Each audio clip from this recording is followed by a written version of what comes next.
They sent their ultimatum to the wrong humans. Admiral Kalen Vance stood on the command deck of the starship Resilience, his gaze fixed on the system-scale display dominating the forward view. Before them hung the Varan Ascendancy fleet, a menacing geometry of obsidian warships arrayed against the gentle swirl of the Seraphina Nebula. Caught between the Varan line and the human Third Fleet was the convoy 73 civilian transports, carrying colonists and cryo-sleep refugees, a fragile thread of hope seeking passage through the Talos Gate. The ultimatum's timer pulsed in the upper right corner of the main screen 4 standard hours, until the Varan declared the corridor forfeit and opened fire. "Archimedes give me their force disposition again," Kalen said, his voice a low counterpoint to the hum of the bridge. The ship's integrated fleet mind Archimedes manifested as a calm cobalt light that rippled across the command throne's armrest. Its synthesized voice was devoid of inflection, a pure stream of data. "Disposition unchanged," Admiral the AI replied. 6 Varan heavy cruisers, 12 destroyer-class escorts, and 1 executor command vessel. They maintain a layered interdiction field nominal range. Their doctrine is absolute. They will not negotiate. The Varan did not believe in diplomacy, only in pronouncements followed by overwhelming force. Their entire interstellar policy was an ultimatum. This was a test of will not of weapons. Kalen's eyes narrowed on the executor. It was a brutalist wedge of a ship designed to intimidate and enforce. They are broadcasting their ultimatum on all civilian channels. They want the colonists to watch the clock. This was a psychological tactic meant to fracture resolve and force a panicked retreat. But the Third Fleet did not retreat. His communications officer, Lieutenant Ava Rostova, turned from her console, her expression tight. "Sir, the convoy commodore is hailing again. He's asking for permission to break formation and run for the nebula." Panic is setting in.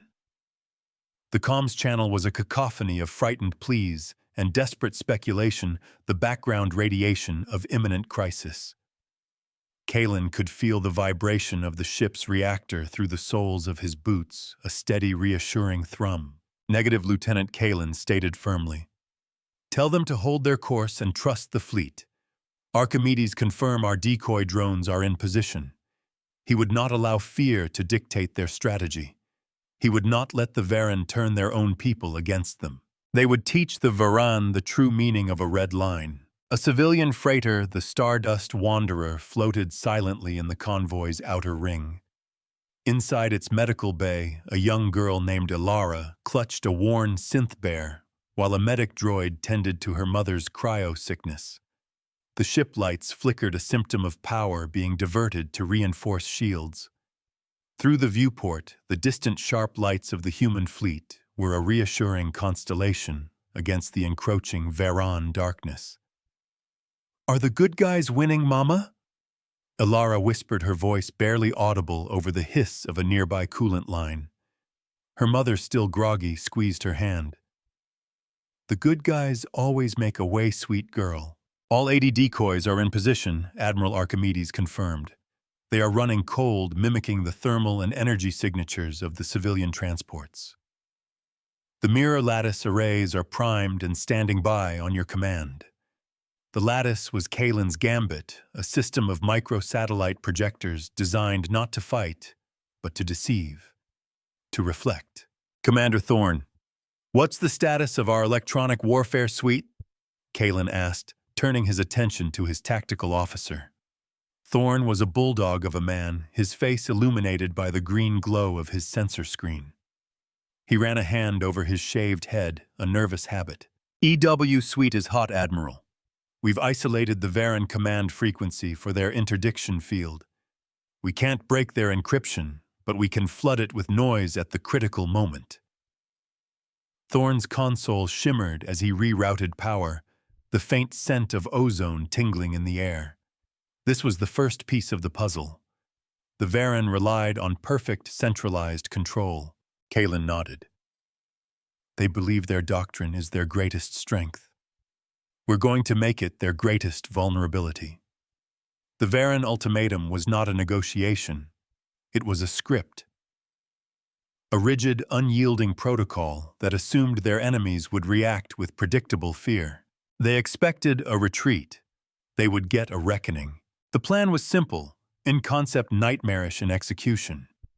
They would use the EW burst to momentarily blind the Varen interdiction net.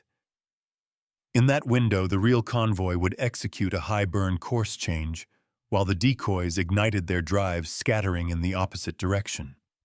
The mirror lattice would then activate, creating ghost images of the decoys, multiplying their apparent numbers 100-fold. Archimedes model the Varen response Kalen ordered.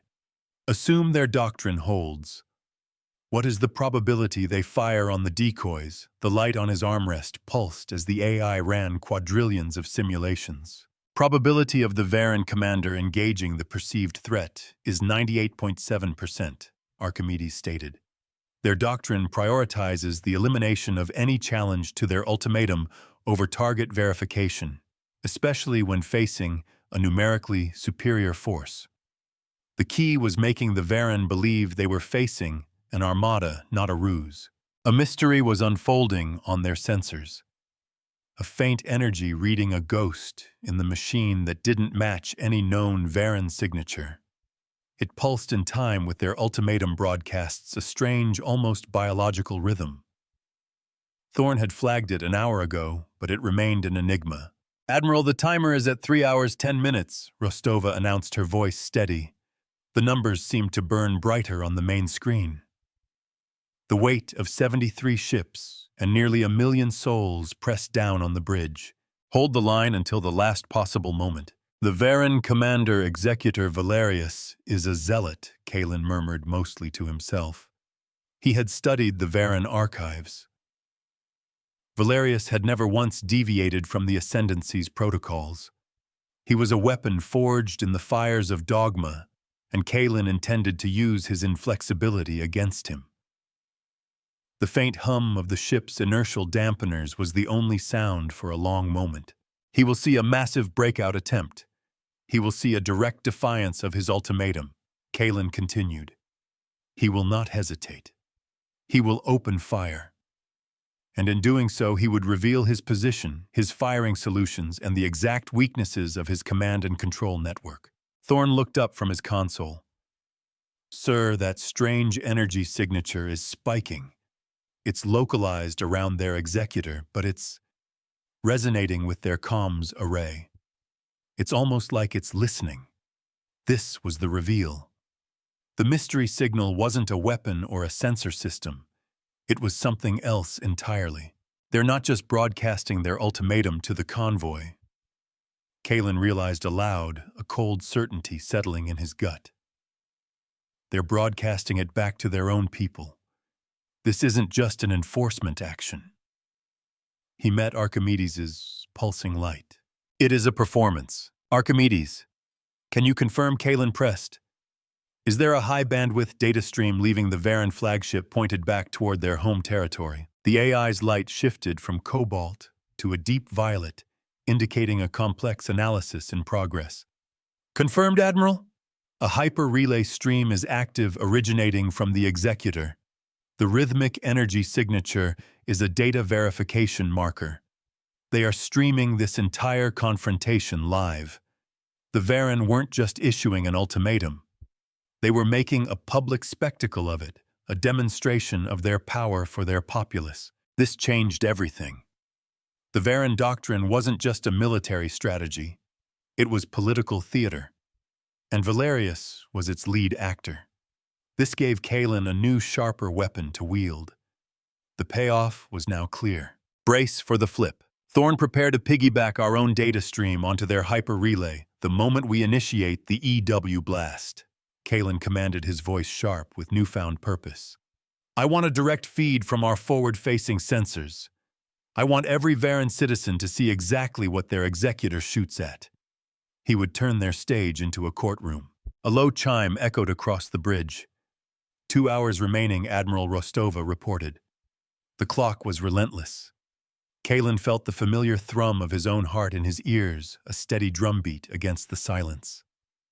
He looked at the faces of his crew, calm and professional, their trust in him absolute. "Convoy Commodore is reporting stable morale?" Rostova added a hint of relief in her voice. "Your message worked, sir. They're holding steady." Kalen had sent a simple message to the civilian fleet. "We are the shield. We do not break." They would not become a statistic. They would become a precedent. The civilian vignette repeated, but with a different focus. Aboard the Stardust Wanderer, the medic droid completed its work. Ilara's mother sat up, feeling stronger. She pulled her daughter close and pointed at the viewport. "See those lights?" she said, her voice finding its strength. "That's the Third Fleet. They don't run from bullies." The ship gave a gentle lurch as its station-keeping thrusters fired a reminder of the precise, disciplined formation they held. The minutes bled into one another. The final hour arrived. The tension on the bridge was a palpable thing, a static charge in the recycled air. Every officer was a coiled spring, their focus absolute. "All elements are go."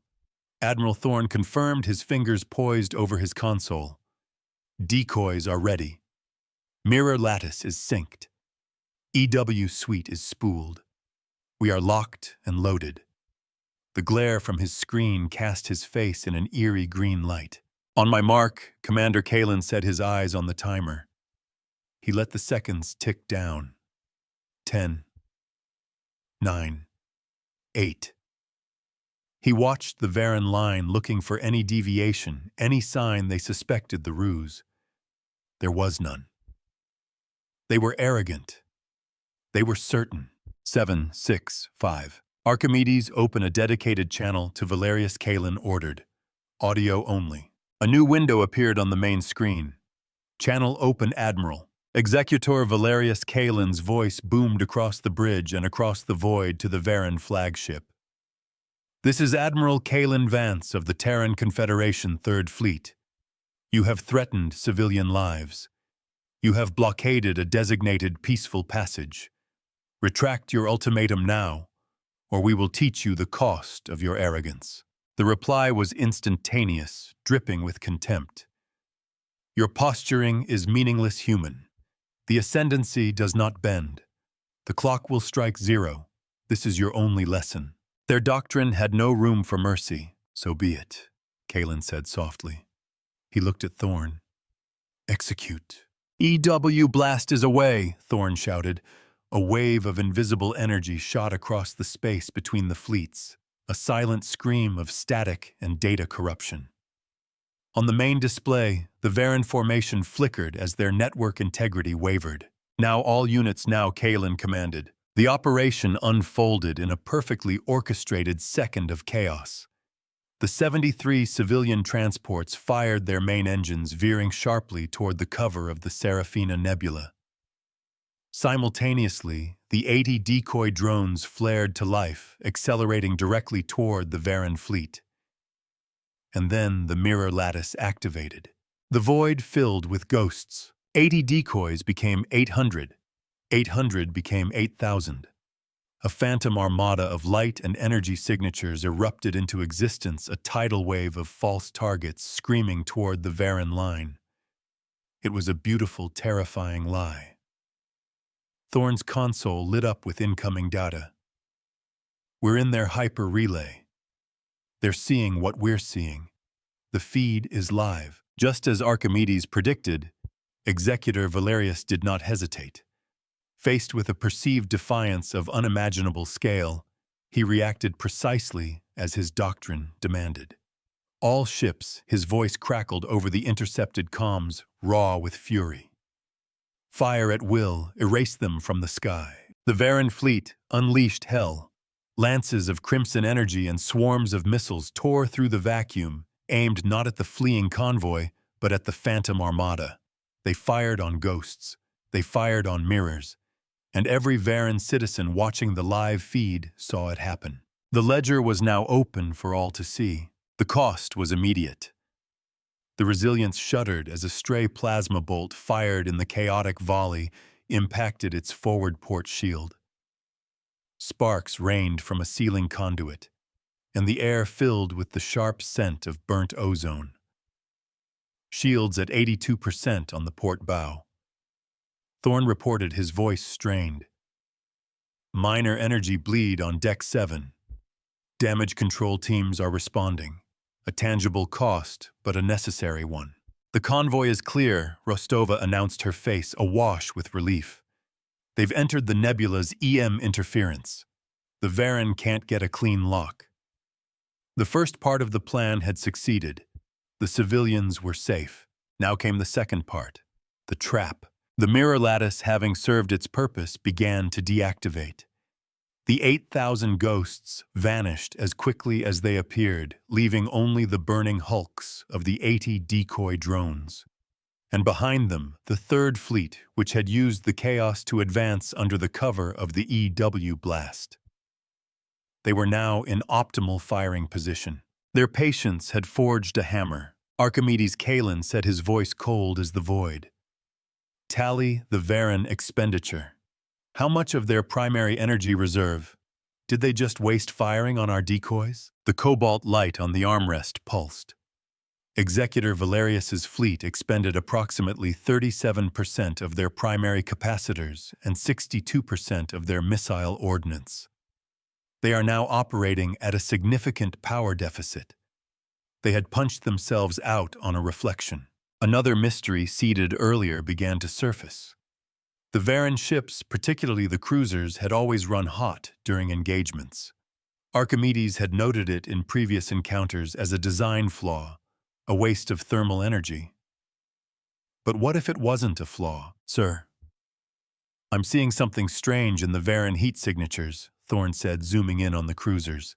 Their thermal output is dropping far faster than it should be after a volley that large. It's like they're intentionally venting plasma into space. This was the reveal. They weren't just venting heat. They're not just venting it, Kalin breathed, the final piece of the puzzle clicking into place. They're shaping it. Archimedes correlate their plasma venting patterns with their interdiction field projectors. They were building their own cage. The AI's analysis was almost instantaneous. Confirmed, Admiral. The vented plasma is being ionized and contained by their interdiction field. They are creating a network of charged plasma conduits between their ships. It is a defensive measure. The Varen were creating a web of burning energy, a firewall against any counterattack. A desperate, powerful move, but one that relied on their ships holding a precise formation. The payoff was brutal and elegant. The Varen had trapped themselves. Their defensive web prevented them from maneuvering effectively. To maintain the wall, they had to stay locked in place. Executor Valerius Kalin broadcast, his voice now carrying the weight of command across the system. You have fired upon a fiction. You have wasted your strength. And you have shown your people that your doctrine is a hollow thing. Look at your screens.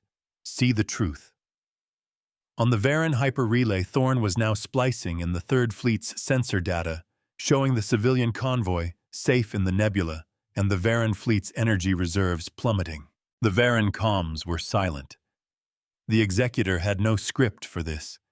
He had no protocol for being so thoroughly outmaneuvered his own tactics turned against him on a public stage. Their silence was the only confession he needed. Commander Thorne, Kalin ordered. Target their interdiction projectors. Not the ships, the projectors. Let's unravel their net. The Third Fleet's weapons arrays shifted, locking onto the small, vulnerable nodes on the hulls of the Varen cruisers. This was not about destruction. It was about deconstruction. This would be the next escalation. A strategic pivot from deception to direct surgical strikes. Kalin watched the Varen fleet, waiting for their response. They were wounded, embarrassed, and locked in a cage of their own making. What would they do now?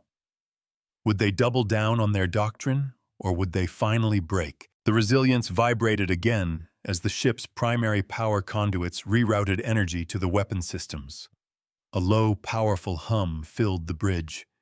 The air grew warmer, the life support systems working harder to dissipate the heat. The glare from the tactical displays intensified. They came to enforce a border. They found a mirror. Sir, incoming transmission from the executor Rostova said, her eyes wide. He's opening a video channel.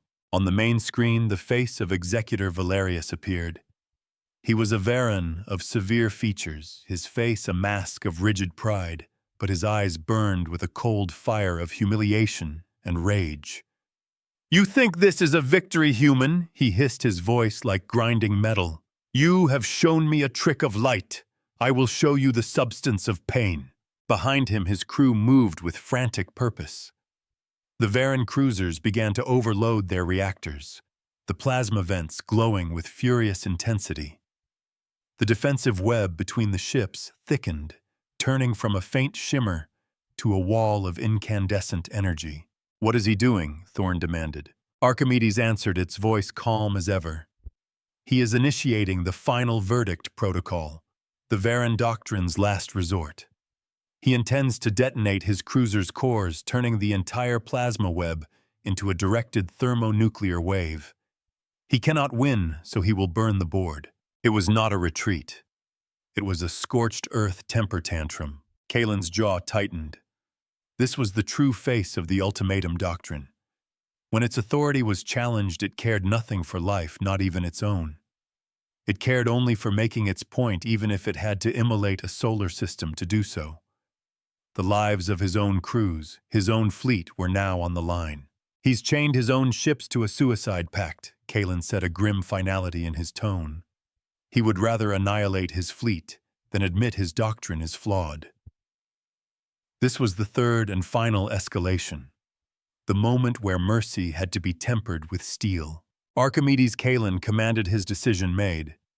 "Calculate the precise resonance frequency of their plasma conduits. Thorn, prepare to fire a single, sustained disruptor beam. I don't want to destroy his ships. I want to shatter his network." He would disarm him, not martyr him. They would answer doctrine with discipline. A small maintenance crew on Deck 7 worked to seal the energy bleed from the earlier shield impact. "Just a scratch." Chief Petty Officer Anya Sharma grunted, wiping sweat and coolant from her brow. Her younger crewmate looked nervously at the vibrating deck plates. "Sounds like the Admiral is getting ready to answer back, Chief." Sharma grinned, securing the final seal. "The Admiral doesn't answer back, kid. He writes the final entry in the ledger." The disruptor beam, a weapon that attacked energy fields rather than physical matter, began to charge. The ship's lights dimmed for a moment, as power was shunted from secondary systems. The hum of the reactor deepened into a powerful growl that vibrated through the entire vessel. The moment of truth was here. Beam at full charge, Admiral Thorn reported, his knuckles white on the console. "Frequency is locked. On your command." Kalen looked at the face of Valerius on the screen, a portrait of self-righteous fury. He had been given a chance to stand down, to reconsider. He had chosen immolation. Executor Kalen said, his voice ringing with authority. "You have made your choice, and now I will make mine. This lesson is over." He gave the order. "Fire." A lance of pure, shimmering sapphire energy erupted from the resilience. It wasn't a weapon of brute force, but of surgical precision. It struck the Varan plasma web, not with an explosion, but with a perfect, resonant frequency. The effect was instantaneous. The web of incandescent energy, the Varan's final, spiteful defense, shattered into a billion harmless motes of light like a stained glass window struck by a tuning fork. The feedback loop was catastrophic for the Varan fleet. The energy from their overloading reactors with nowhere to go surged back into their own systems. Explosions rippled across the hulls of the 6 heavy cruisers as their power conduits failed. They did not detonate. They were simply silenced. Their lights flickered and died. Their own power became their poison. On the main screen, the Varan fleet was adrift, crippled, silent, and powerless. Executor Valerius stared in stunned disbelief, his face slack with shock. His grand final gesture had been undone by a single elegant counter. His doctrine, his faith had been broken. Sir Rostova said, her voice hushed with awe. The Varan fleet is disabled. All major systems are offline. Life support appears to be failing on 3 of the cruisers. Kalen took a deep breath, the scent of hot metal and ozone still hanging in the air.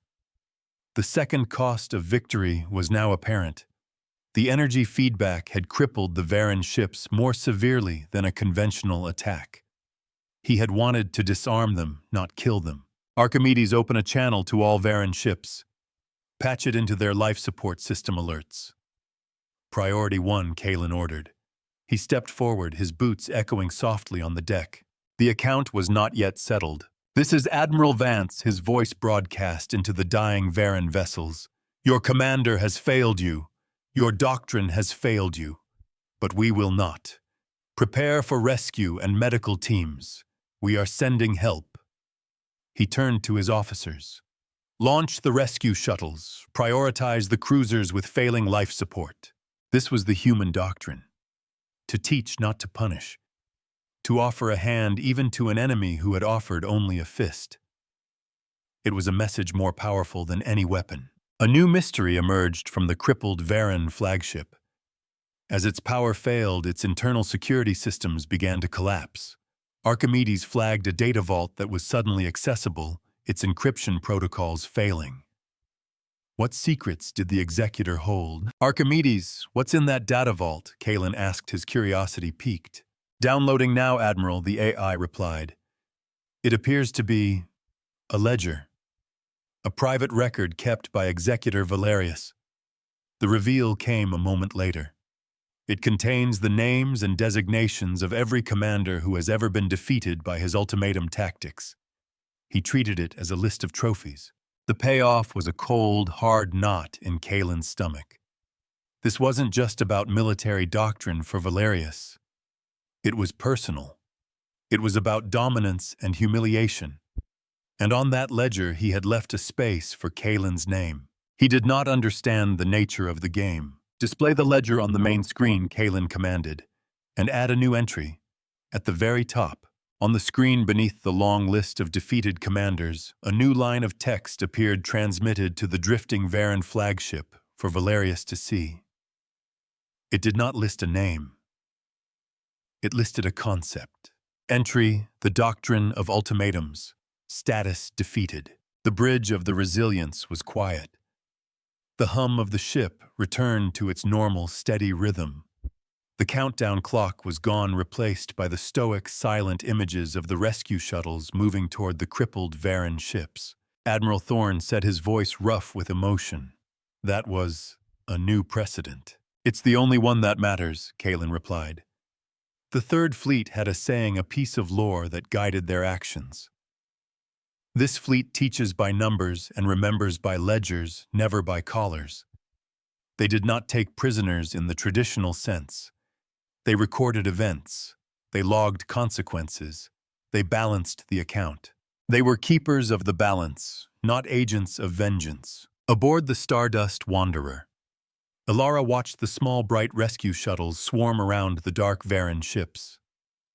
Are they helping the bad guys, Mama? She asked, confused. Her mother hugged her tight, her eyes fixed on the same scene. Sometimes, sweet girl, she said softly, that's how the good guys win. The initial crisis was over. The convoy was safe. The Varan fleet was neutralized without a single life lost on either side, though the cost of repairs for the resilience would be significant. But Kalen knew this was not the end. The Varan ascendancy would learn of this. They would see the failure of their most cherished doctrine broadcast live for their entire society to witness. How would they react? Would they learn the lesson?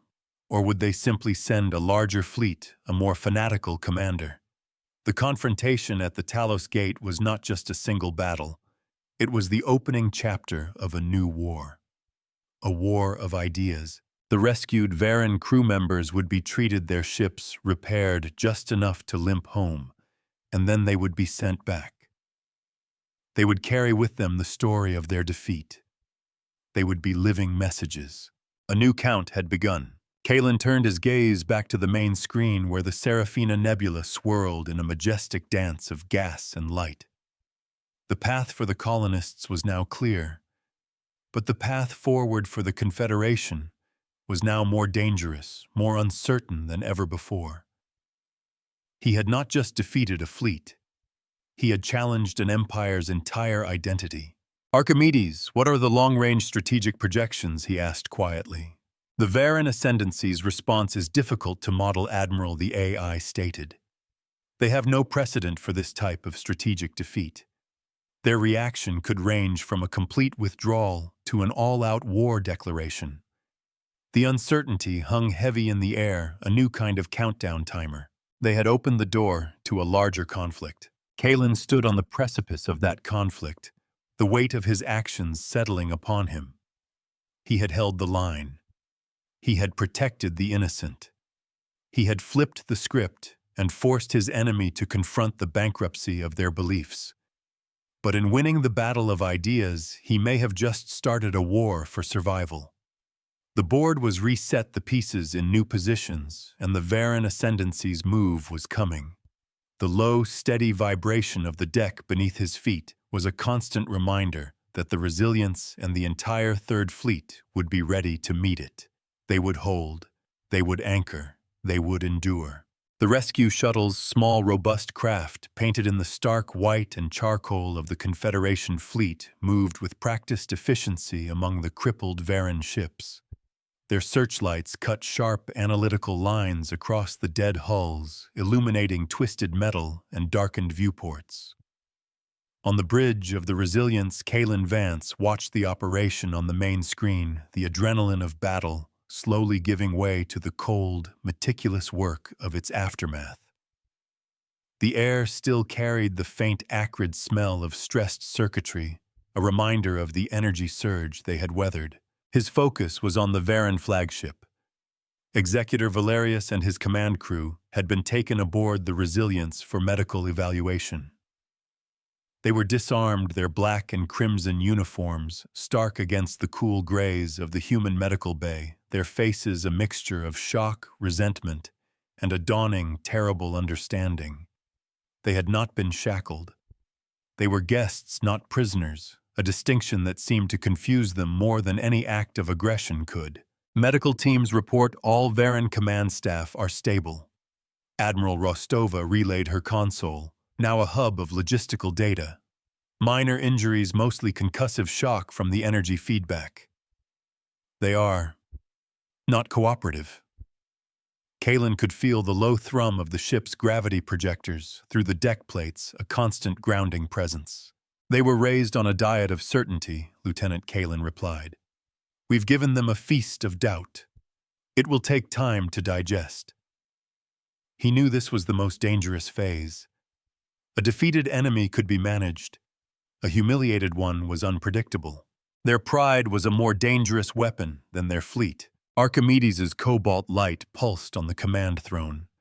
Admiral, the convoy is proceeding through the Talos Gate. They are reporting clear passage. Your strategy was successful with a 99.8% efficiency rating in preserving civilian life. The AI's voice was a stream of pure fact, a necessary anchor in a sea of human emotion. It's the 0.2% that keeps a commander awake at night. Archimedes, Kalen murmured.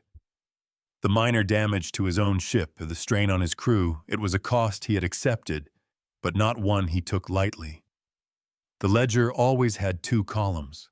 A new mystery began to form in the sensor data. A single powerful energy signature was building at the edge of the system, a hyperspace rupture that was too small for a fleet, yet too large for a standard patrol vessel. Commander Thorne, his face still illuminated by his console, leaned in closer, his brow furrowed. Sir, I have an anomaly. A vessel is translating from hyperspace. Varan signature, but it's different. The power output is off the charts for its size. The reckoning had arrived. One ship, Kalen asked, his gaze snapping to the tactical display. They sent one ship. This was not the response he had anticipated. He had expected a diplomatic protest, a new fleet, or silence. This was something else. This was a statement. The Varan ship emerged from the swirling vortex of hyperspace in a flash of cerulean light.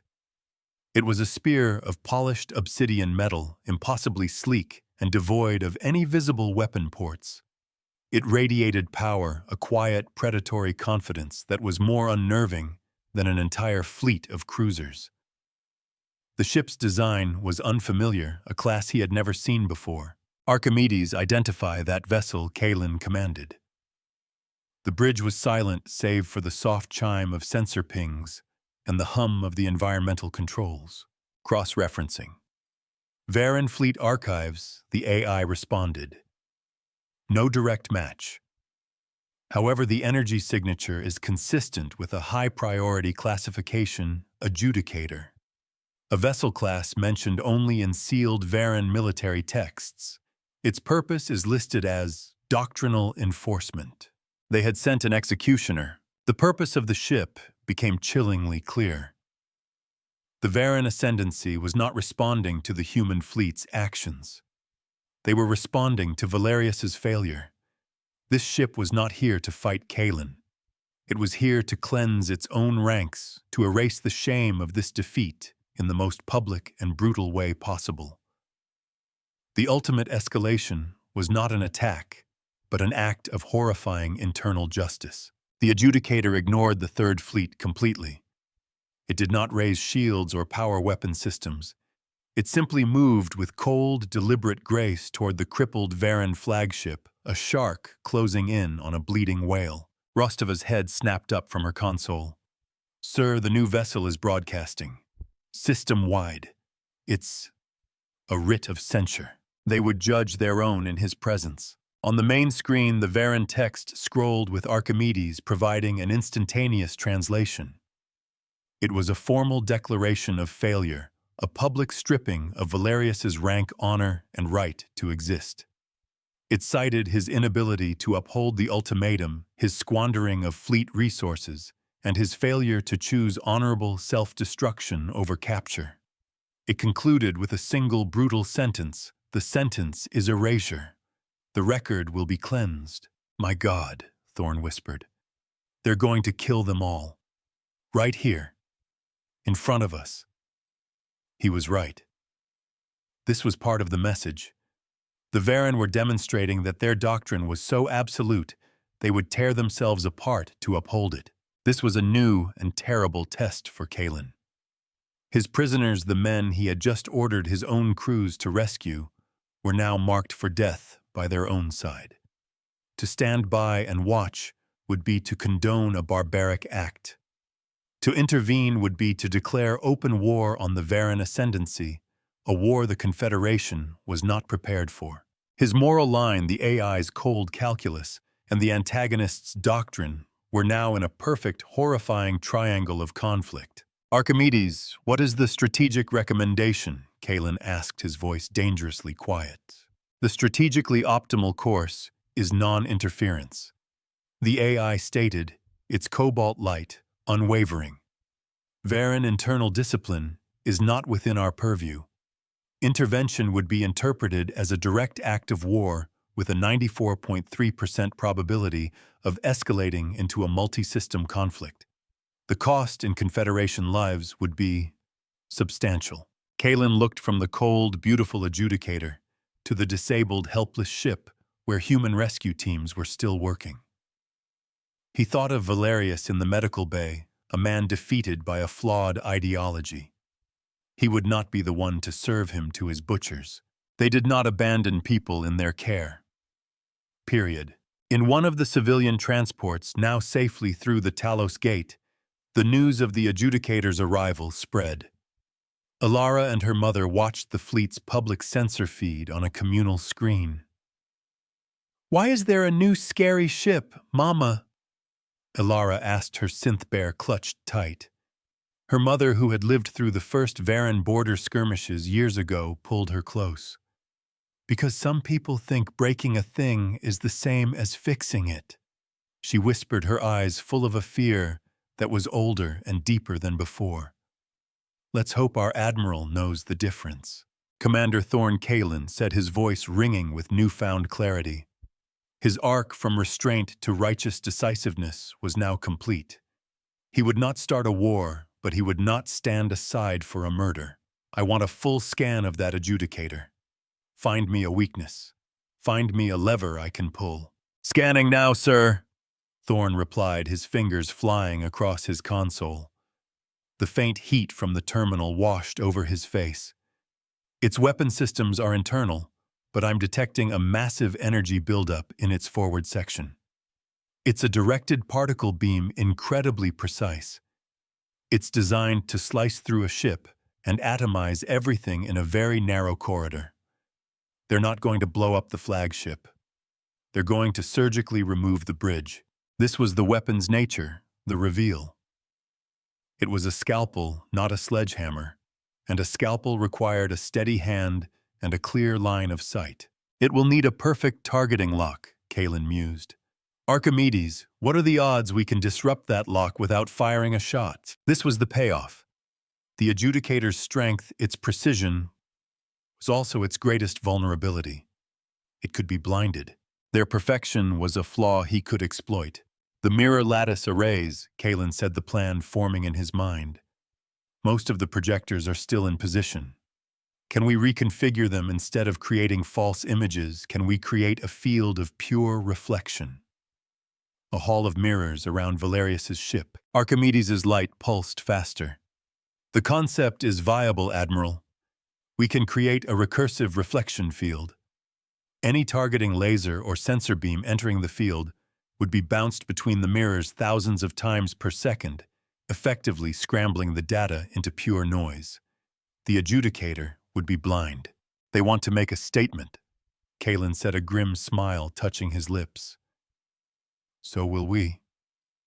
"Lieutenant Rostova, open a channel to the Varan adjudicator and prepare to tap into their homeworld hyper-relay again.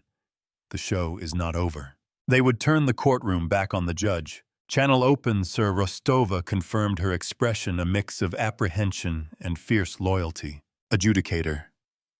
Kalin's voice echoed across the void, calm and unyielding. "This is Admiral Kalin Vance.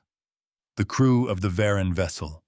Unflinching resolve are under my protection, pending repatriation. You will not fire on them. You will not interfere with my rescue operations. You will withdraw from this system, or you will be disarmed." The reply was not verbal. The adjudicator's internal power signature began to climb rapidly. It was charging its weapon. It was calling his bluff. "He's not listening," Sir Thorn warned. "Weapon charge at 70%. He's listening," Kalin countered. "He just doesn't believe us. Archimedes, activate the lattice. Thorn, get ready to broadcast. Steady the line." The micro-satellites of the mirror lattice, still drifting in the void, reoriented themselves.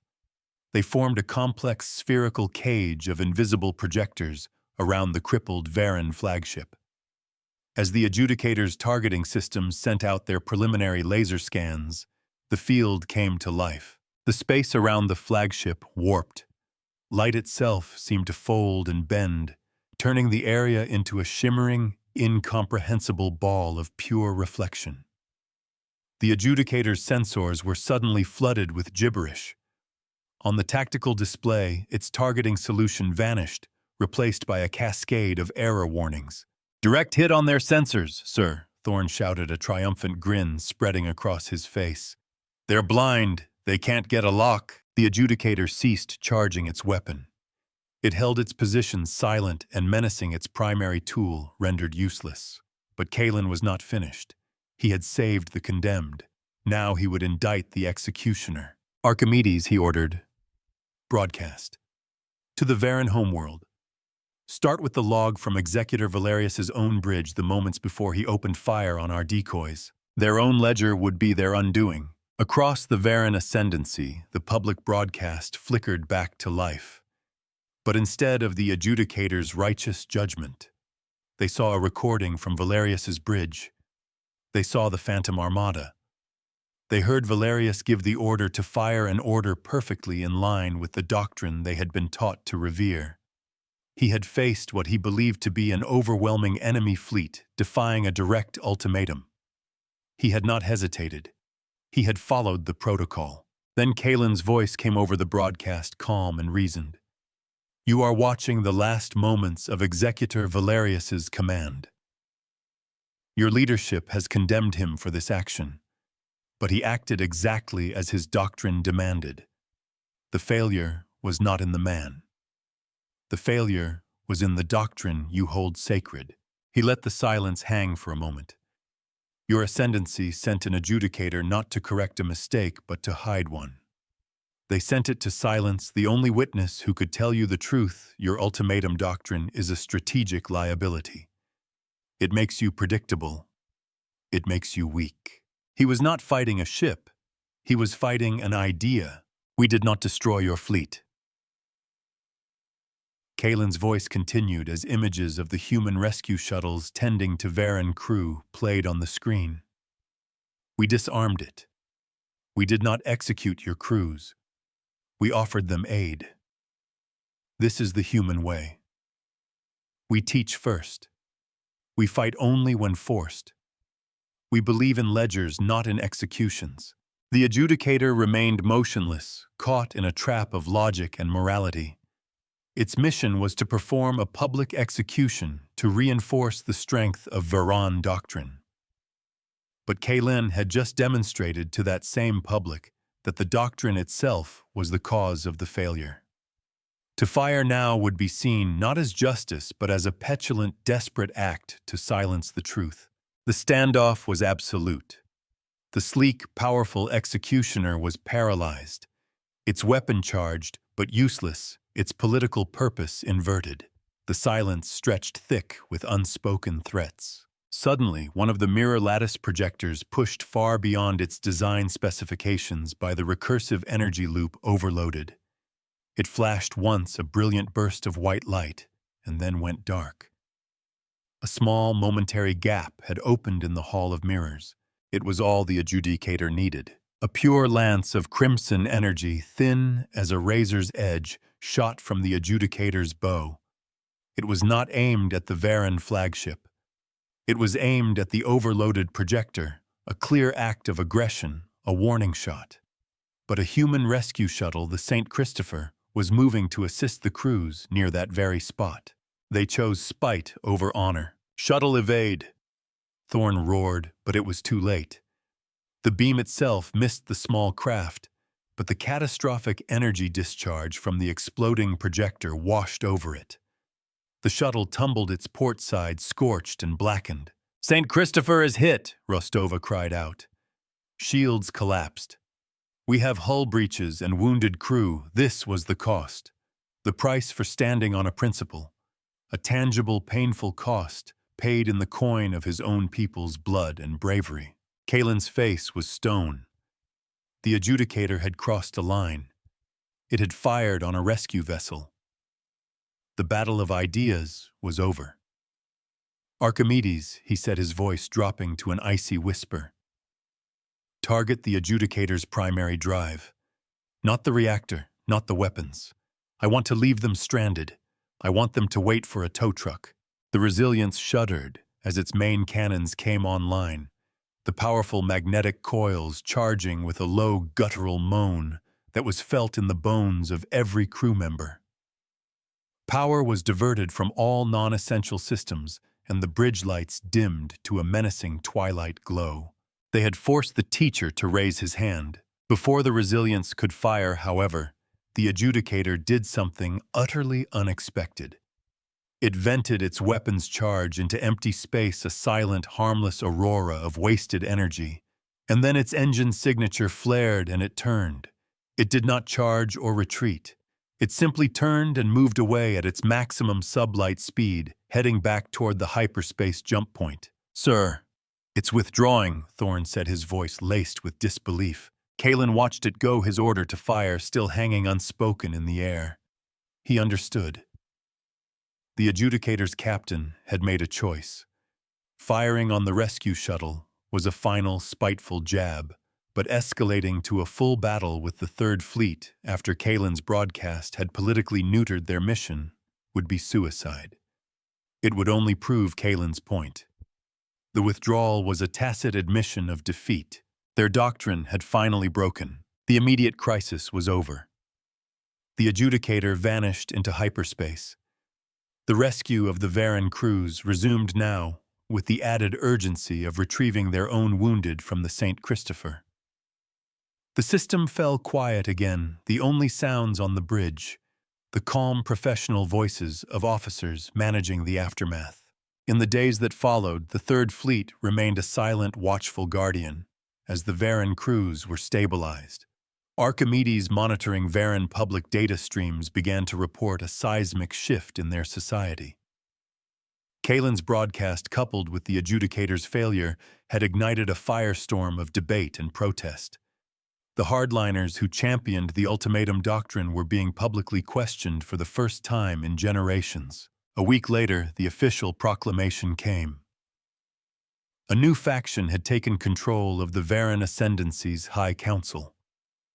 On a public ledger for all to see, the writ of censure against Valerius and his crew was officially rescinded. Furthermore, the entire ultimatum doctrine was suspended pending a full public review. The institutional consequence had been logged. The precedent was set. Kalen had won. He had held his moral line, and in doing so had not just saved a convoy, but had potentially saved an entire civilization from its own worst instincts. They had come seeking a surrender and had given one instead. The last of the civilian transports had long since passed through the Talos Gate.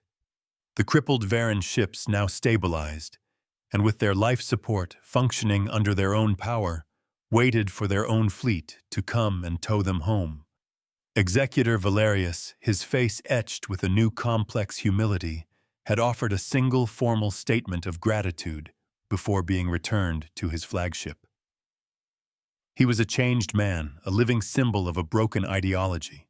The mission was complete. The Resilience and the Third Fleet turned for home, leaving the Seraphina Nebula behind them. The cost had been real. The Resilience bore the scars of the first engagement, and the crew of the St. Christopher would need months to recover from their radiation burns. But they were alive. They had held. Kalen stood on the bridge watching the stars elongate as the ship prepared for its hyperspace jump. The low hum of the drive was a reassuring promise of home. The bridge was clean, the scent of ozone replaced by the familiar sterile air of the filtration systems. The reflection of the star field slid across the polished deck plates. The mirror arrays their purpose served had been retrieved, their delicate surfaces cooling from the brilliant silver of action to the quiet, unassuming pewter of readiness. Archimedes, Kalen said softly, his voice barely rising above the ship's hum. We held the line, but the cost was high. Was it worth it? By your calculations. The cobalt light on his throne was steady. The calculation of an idea's worth is not a function I can perform, Admiral. However, the data is clear. We faced 2 fleets and did not destroy a single ship. We were issued 2 ultimatums and answered with none. We have altered the political trajectory of a rival power without a declaration of war. The ledger, as you would say, speaks for itself. Kalen nodded slowly. He had been prepared to be a warrior, but victory had demanded he become a teacher. He had shown them the terrible cost of a closed fist by extending an open hand, a hand that held a mirror instead of a sword. And it had been enough. A new balance had been struck.